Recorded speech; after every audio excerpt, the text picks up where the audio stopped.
اس لیے انسان کی زندگی ہوا میں رکھے ہوئے چراغ کی مانند ہے۔ بوڑھا آدمی اگر چراغ سحر ہے تو جوان آدمی چراغ شام ہے۔ جس طرح ہوا کے اندر رکھا ہوا چراغ ایک جھونکے کا محتاج ہوتا ہے، ایسے ہی انسانی زندگی بھی ایک پل کی محتاج ہوتی ہے۔ جس طرح پلک کا آنسو پلک جھپکتے ہی مٹی میں مل جاتا ہے، ایسے ہی انسان ایک لمحے میں اس جہاں سے اگلے جہاں کی طرف رخصت ہو جاتا ہے۔ مقصد زندگی اللہ رب العزت کی بندگی ہے۔ صحیح معنوں میں بندہ وہی ہوتا ہے جس میں بندگی ہو، ورنہ سراسر گندہ ہوتا ہے، جھوٹ اور فریب کا کلندہ ہوتا ہے۔ جو بھی اس دنیا میں آیا ہے اس کو بالآخر دنیا سے جانا ہے۔ وَمَا جَعَلْنَا لِبَشَرٍ مِّن قَبْلِكَ الْخُلْدَ، اے میرے محبوب، ہم نے آپ سے پہلے بھی کسی کے لیے یہاں ہمیشہ رہنا نہیں لکھا۔ ہر انسان کو بالآخر یہاں سے جانا ہے۔ چند دنوں کی یہ مہلت ہے جو ہمیں عطا کی گئی ہے، اس میں ہمیں آخرت کی تیاری کرنی ہے۔ تو دنیا کی مختصر سی زندگی آخرت کی تیاری کے لیے عطا کی گئی ہے۔ اس لیے نبی صلی اللہ علیہ وسلم نے ارشاد فرمایا، تم دنیا میں ایسی زندگی گزارو جیسے کوئی پردیسی ہوتا ہے۔ پردیس میں انسان کو کتنی ہی سہولت کیوں نہ میسر ہو، اس کا دل اپنے بچوں کے لیے، اپنے والدین کے لیے، عزیز و اقارب کے لیے ہر وقت اداس رہتا ہے۔ سوچتا ہے کہ کب مجھے مہلت ملے کہ میں وطن واپس چلا جاؤں۔ اسی طرح مومن کا اصلی وطن جنت ہے، دنیا اس کے لیے وطن اقامت کے مانند ہے۔ ہم تھوڑے دن کے لیے یہاں بھیجے گئے ہیں، بالآخر زندگی گزار کر ہم نے اپنے وطن اور آخرت کی طرف لوٹ کر واپس جانا ہے۔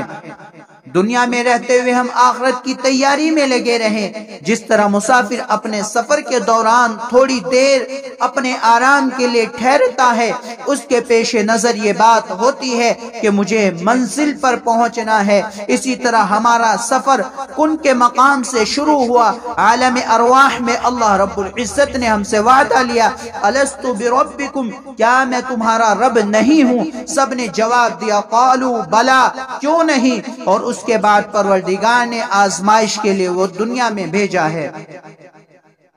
اس لیے یہ دنیا کی زندگی آزمائش کی جگہ ہے۔ یہ دنیا آرام گاہ نہیں ہے، یہ سیر گاہ نہیں ہے، یہ تماشا گاہ نہیں ہے، یہ قیام گاہ نہیں ہے، یہ امتحان گاہ ہے۔ افسوس کہ ہم نے اسے چراگاہ بنا رکھا ہے۔ ہم سمجھتے ہیں کہ کھا پی کر زندگی گزر جائے گی، ہرگز نہیں۔ پروردگار عالم فرماتے ہیں، احسب الناس، کیا انسان یہ گمان کرتا ہے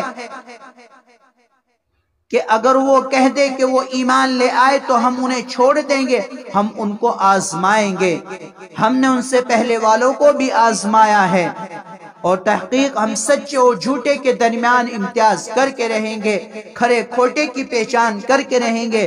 دیکھیں ہمیں نیک اعمال کے ساتھ دنیا میں زندگی گزارنی ہے تاکہ اپنے پروردگار کو راضی کر لے۔